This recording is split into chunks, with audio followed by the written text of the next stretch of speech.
Amara entered the world with a face so stunning, it was deadly.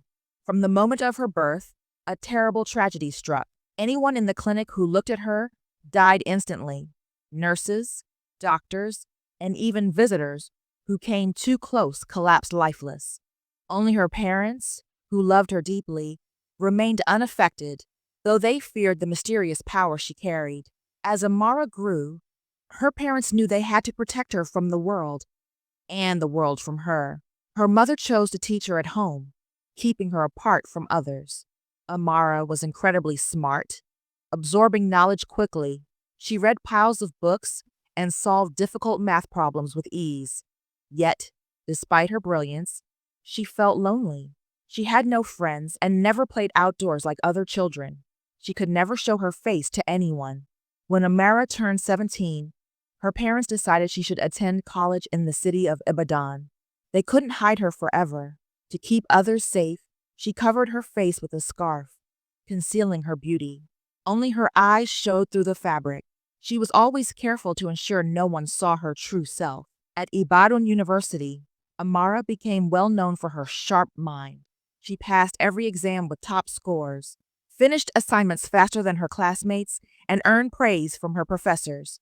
But she didn't care about the compliments. She just wanted to make it through each day without causing harm. Even with her talent, some students wondered about her scarf. Rumors spread quickly. Some thought she hid scars. Others called her strange. The worst troublemaker was Chica, the school's cruelest bully. Chica loved showing off and picking on anyone she saw as vulnerable. Amara became her main target. One day, Chica walked up to Amara in front of a group of students. "Hey, Amara," she mocked, arms crossed. "Why's that scarf always on? Hiding something ugly?" The crowd giggled, waiting for Amara's response. Amara stayed calm, her eyes fixed on Chica. After a moment, she said, "You wouldn't want to see what's under this, Chica." Chica laughed loudly. "Come on, if you're not hideous, prove it. Show us." Amara shook her head, her voice firm. "Trust me, you don't want that." But Chica kept teasing her every day.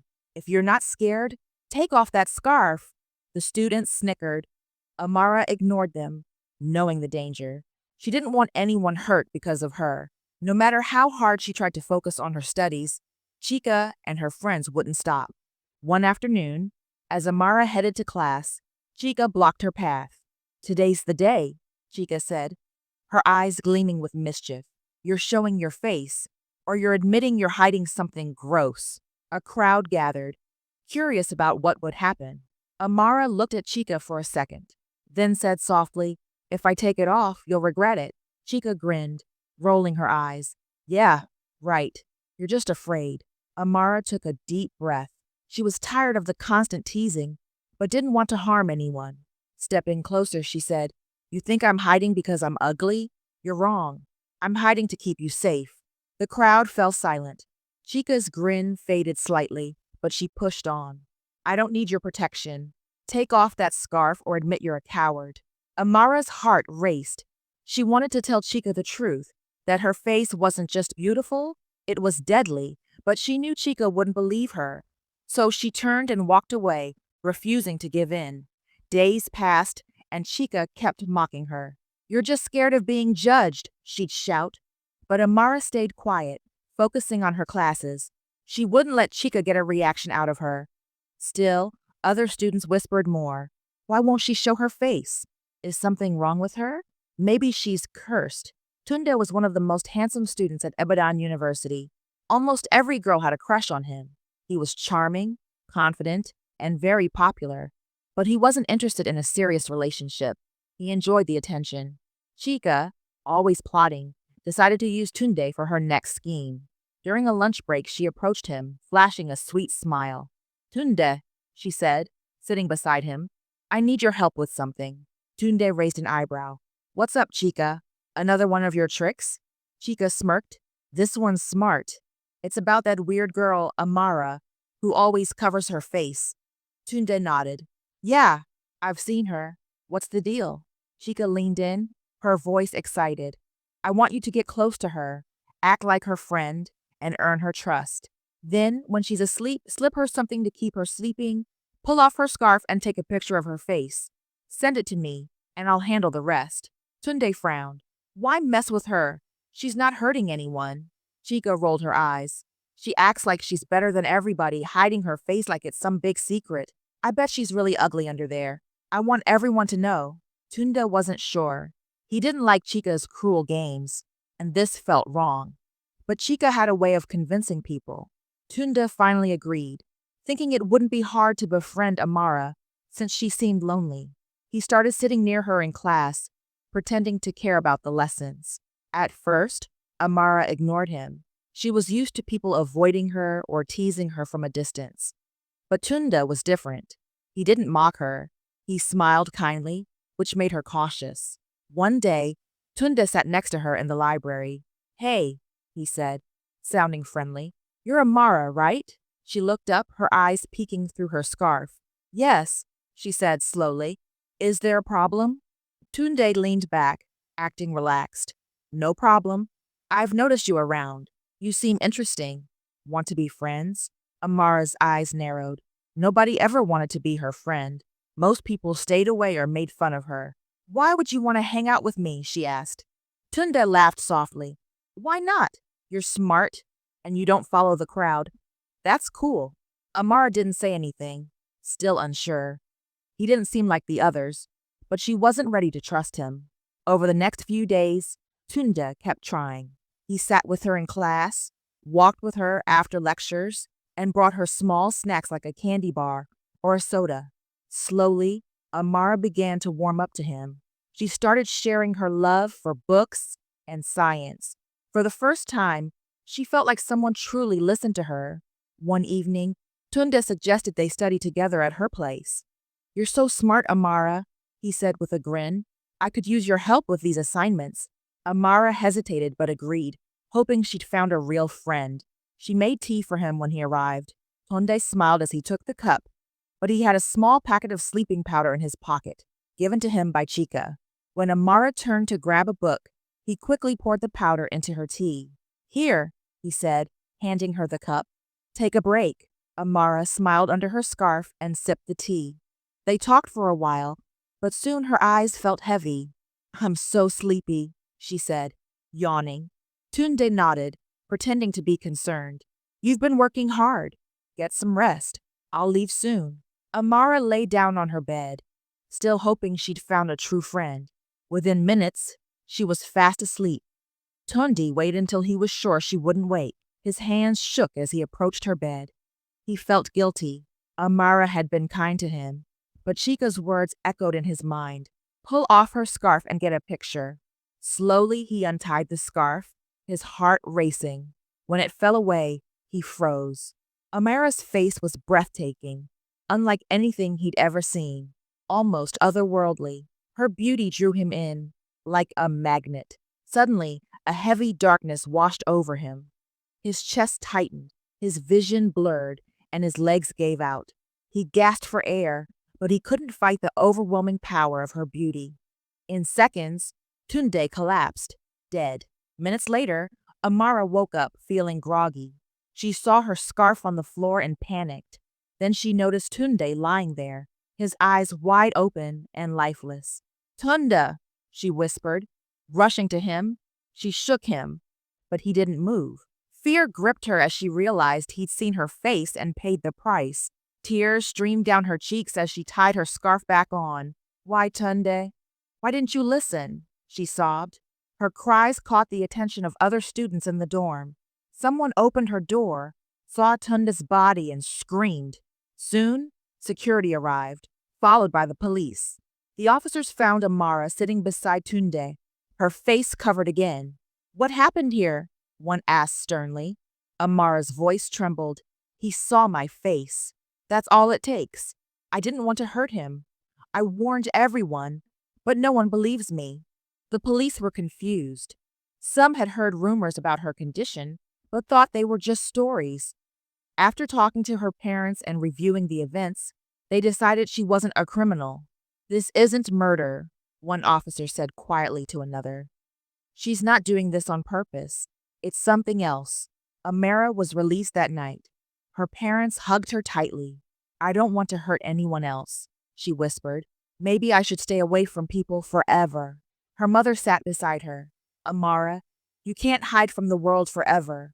I know you're scared, but you have to keep going. You've worked too hard to give up now. Amara stared at the floor, feeling like everything was falling apart. But Mom, it's so hard. People stare at me and they don't understand. What if someone else sees my face and dies? Her mother took her hand gently. I know you're afraid, sweetheart, but you can't let fear control you. You need to finish college for yourself. Don't let fear run your life. People might gossip or stare, but that doesn't define you. You're strong, and you have so much to offer. Amara wiped away a tear. What about Chica? She's always picking on me, making me feel small. How do I deal with her? Her mother smiled. Focus on your own path, Amara. People like Chica try to tear others down to feel better, but you don't have to let her win. Ignore her nonsense and keep your goals in sight. You're in charge of your story. Amara nodded, thinking about her mother's words. It wouldn't be easy, but she had to try. I'll try, Mom. I don't want to hide anymore. Her mother hugged her tightly. That's my girl. You can do anything you set your mind to. I'm here for you always. The next day, Amara returned to school, feeling nervous but determined. She decided to ignore the bullies and focus on her studies. She walked quickly through the campus, keeping her head down, heading to her first class. But in the library, she saw Chica with her group of friends. Chica spotted her and walked over. Well, look at the scarf, girl, Chica said loudly. Did your rich parents pay the police to let you go? That's the only reason you're free, you weirdo. Amara's heart pounded. She expected the taunt, but it still hurt. She tried to keep walking, but Chica wouldn't stop. You think you're special because your family's got money, don't you? Without them, you'd be in jail for killing someone. You're a freak. Amara's anger grew. But instead of running, she turned to face Chica. At least I'm not like you, she said calmly. You've chased every good-looking guy here just to get attention. What does that make you? You're the real joke. Chica's face turned red. Who I hang out with is none of your business. I love attractive guys, and I'll get them. You should be ashamed hiding like a coward. Amara didn't back down. I'm not ashamed of who I am. You should be, though. Instead of studying, you've been stuck here forever and still haven't graduated. Maybe if you spent less time chasing guys, you'd finish school. Chica went silent for a moment, shocked, then laughed it off. You're just jealous because I'm popular, and you're nobody. Amara shook her head. I'm not jealous, Chica. I'm working on my future. Something you should try. Chica had no comeback and stormed back to her friends. Amara's heart raced, but she felt proud. She'd stood up for herself. A week later, a very handsome student named Kofi arrived at Ibadan University. His tall frame, bright smile, and friendly vibe had everyone talking. Girls couldn't stop chatting about him as Amara walked through the halls. When Chica saw him, her face lit up. She turned to her friends and said, I've got to have him. He's perfect. Some friends agreed, but others rolled their eyes, tired of Chica's need to chase every good-looking guy. The next day, Chica approached Kofi in the hallway, her friends following. Hey, Kofi, she said sweetly. You're new here. Want to be friends? I can show you around. Kofi didn't look at her and kept walking. Chica's smile faded, and her friends giggled. Embarrassed, she muttered. He's just acting tough. I'll get him. Guys play hard to get, but they're interested deep down. Her friends looked skeptical. Chica was undeterred. I'm not giving up, she said confidently. He doesn't look rich. I'll use my money to win him over. Her friends doubted her, but they stayed quiet. They knew Chica wouldn't quit easily. Soon, Kofi started liking Amara. He thought she was kind and brilliant, and he enjoyed talking to her during breaks. They became good friends, with Amara helping him with schoolwork. Kofi admired her intelligence and warmth. But not everyone was happy about their friendship. Kofi's friends noticed he spent more time with Amara and warned him to stay away, calling her an outsider. Kofi ignored them. He valued his bond with Amara. When Chica found out Kofi and Amara were friends, she was furious. She couldn't believe the guy she wanted was close to the girl she hated. Full of jealousy, she confronted Amara. You think you're so clever, don't you? Chica snapped. You're some kind of trickster. Stealing my guy? Amara laughed, shaking her head. Your guy? Someone who doesn't even know you exist? Get real, loser. She crossed her arms, glaring at Chica. Just so you know, Kofi and I are only friends. Nothing more. Chica's face turned bright red. Don't act like you're better than me, she yelled. You don't belong here, you weirdo, hiding behind that scarf. Amara stood tall. I'm not here for games or romance like you, she said calmly. I'm here to learn. Unlike you, who waste time chasing popularity and guys. You're the silliest person I've ever met. Chica's eyes widened. She wasn't used to people standing up to her.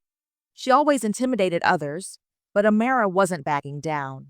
You'll regret this, Chica warned, her voice shaky. You think you're perfect, but you're not. I'll make you sorry. Amara shrugged. Go ahead, Chica. I'm not scared of you. Chica stared, realizing her usual tactics weren't working, then turned and stomped off. At home, Amara felt mixed emotions. She was proud for standing up to Chica, but worried about her future. She went to her room, then joined her mother in the kitchen. How was school, honey? Her mother asked, smiling. Amara sighed. Mom, graduation's coming up, and I've been thinking a lot. I want to look nice for it, fancy with makeup, and I don't want to cover my face anymore. I'm tired of hiding. I want to feel normal. Her mother's smile softened. I understand, Amara, but we've talked about this. It's dangerous. Amara nodded. I know, but I can't keep running from it. I want a normal life. Her mother held her hand. Do you remember what the wise woman told us? Amara's stomach twisted. She tried to forget those words, but they always returned. Yes, Mom. She said the curse will break when I find someone who truly loves me. Someone who loves me for who I am, not my looks. But that means waiting for love, and I can't force it. Her heart felt heavy. What if no one ever loves me? What if I'm alone forever? Tears formed, but she held them back. Her mother pulled her into a hug. Don't lose hope, sweetie. The right person will come when the time's right. For now, focus on your studies and your future. Amara felt a bit better, but still unsure. She'd focused on school, avoiding love. But deep down, she wanted to be seen for who she was, not just her curse. There's a guy at school, Kofi, she said. He's just a friend. He's really nice. But I can't be more than friends with him because of this curse. Her mother smiled gently. I'm glad you have a friend like Kofi. Keep it as a friendship for now. Don't let anyone push you into something you're not ready for. Amara nodded, but she still felt confused. Chica keeps coming after me, saying Kofi's hers. She's always causing drama over a guy. Her mother chuckled. Chica's looking for attention in the wrong places. Don't let her drag you into her mess. You're worth more than that. Amara smiled slightly. I know, Mom, but I wish things were easier. I want people to see the real me. Her mother looked at her warmly. You're wonderful just as you are, Amara. You don't need anyone's approval to be happy. When the right person comes, they'll love you for you. Tensions between Chica and Amara grew worse. Chica, hurt by Kofi's rejection, and Amara's growing respect among peers, refused to back down. She saw Amara reading quietly in the cafeteria and marched over with her friends, ready to cause a scene. Hey, scarf girl, she shouted, grabbing everyone's attention. Graduation's in 2 weeks. Are you going to keep hiding your ugly face? Or will you finally show us? Scared we'll faint from how bad it is? Amara closed her book, stood up, and met Chica's stare calmly. Students crowded around, expecting drama. Amara smirked and crossed her arms. Thank goodness graduation's almost here. After all this time, Chica, you're finally leaving. I thought you'd stay here forever. The crowd burst out laughing. Chica's face turned red, but Amara continued. Let me guess. You sweet-talked the professors to pass, didn't you? That's the only way someone like you's graduating after all these years. The students laughed louder. Chica's mouth fell open, but Amara raised a finger to quiet her. And don't act like you're rich, Chica. Everyone knows your parents are struggling in their village while you pretend to be someone you're not. Chica's friends looked at each other awkwardly. Amara stepped closer, her voice sharp but steady. Oh, and your so-called fancy lifestyle? Everyone knows you chase rich guys to pay for it. You're a fake. A poor girl acting rich, bullying others to hide your insecurities. That's sad. The crowd's laughter grew, and some students filmed the scene. Chica's eyes filled with angry tears. You don't know anything, she screamed. You think you're better with that scarf? You're nothing. Amara shrugged. If I'm nothing, what does that make you? A jealous, bitter girl who can't stand seeing someone else succeed. Good luck with your rich guys, Chica. Maybe one will buy you some sense. Chica couldn't take it anymore. She turned and stormed off, her face burning with shame. Her friends hesitated, some slipping away to avoid her. The students around Amara clapped and cheered. Amara picked up her book, nodded, and walked away with her head high. Chica was desperate to win Kofi's attention. She tried everything, wearing flashy clothes, walking by him with extra confidence, even pretending she needed help with schoolwork. But Kofi wasn't interested. One day, she stopped him near the cafeteria. Kofi, she said with a fake sweet smile, why waste time with that scarf girl? You and I could be the coolest couple in school. Kofi sighed, clearly annoyed. Chica, stop making a fool of yourself. I'm not interested in you, and I never will be. You chase guys, start drama, and act like you're better than everyone. It's pathetic. His words hit Chica hard. She stood there, stunned, as nearby students whispered. Speechless, she ran off, humiliated. That evening, Kofi found Amara sitting under her favorite campus tree. Amara, he said softly, sitting beside her. She looked confused. What's wrong? Nothing's wrong, Kofi said. I just need to tell you something I've been thinking about for a while. Amara raised an eyebrow. What's that? I love you, Kofi said, his voice steady. I don't care about your scarf or the rumors. You're kind, smart, and unique. I don't need to see your face to know you're special. Amara's heart raced. Kofi, you say that now, but what if I'm ugly? What if what's under this scarf is too much for you? I don't care, Kofi said firmly. You're perfect to me. He invited her to hang out at his place that weekend. Amara hesitated, but agreed. At Kofi's apartment, they talked for hours, laughing and sharing stories. They grew closer. As the night went on, Kofi leaned in and kissed her gently. Amara felt truly cared for the first time. But then, Kofi accidentally bumped her scarf and it fell off. Amara gasped and covered her face with her hands. Not again, she cried, tears falling. You're going to die, Kofi. But Kofi didn't move. He looked at her with kind eyes. Amara, I'm fine. Nothing's happening. Amara slowly lowered her hands, tears streaming down her face, staring in shock. But everyone who sees my face, not me, Kofi said, smiling. I told you I love you. Maybe that's why the curse doesn't affect me. Amara hugged him tightly, crying with joy. When she got home, she told her mother everything. Mom, she said, her voice shaking. Kofi saw my face, and he's fine. He loves me, and I think the curse is gone. Her mother's eyes filled with joyful tears as she hugged Amara. My sweet girl, I've prayed for this day. You found true love, and you're free. The next day, Amara walked into school without her scarf, radiating confidence. Everyone stared. Is that Amara? Someone whispered. She's gorgeous, another exclaimed. Chica, coming out of the cafeteria, stopped, her jaw dropping. This is what you've been hiding? She stammered. Amara smiled calmly. Yes, this is me.